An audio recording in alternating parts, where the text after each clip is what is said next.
Perdue au milieu de ces stocks de chaussures, Béatrice Pellissier. D'un côté, ce qui reste d'un hiver avorté le 15 mars. De l'autre, ce qui devrait déjà être à la vente en ce début de printemps.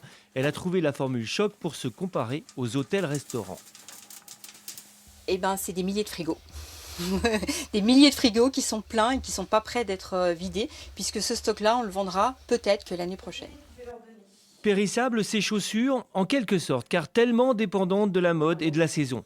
Les indépendants dans le secteur de la chaussure emploient 14 000 personnes. Autant dire que l'exonération de charges patronales durant le confinement, annoncée tout juste aujourd'hui par Bercy, était plus qu'attendue.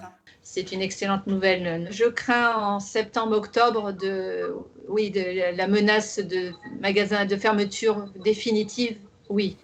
Les détaillants en chaussures comme Béatrice ont innové durant cette période, notamment en ouvrant des drives. Mais maintenant, ce dont ils ont besoin, c'est d'un relais, d'une solidarité, notamment de la part des grandes enseignes. Nous, on veut faire bouger les soldes. Les soldes, on voudrait qu'elles soient fin juillet, ce qui permettrait de vendre quand même un petit peu à marge, parce que sans marge, on ne pourra plus vivre. Voilà. Mais elles ne sont pas d'accord parce qu'elles vont faire rentrer de la marchandise pour les soldes. Donc elles veulent laisser les soldes à la date du 24 juin. Mais pour nous, les indépendants, ce n'est pas possible. On n'aura rien vendu à cette date-là. Les négociations avec les grandes enseignes sont en cours dans ce sens.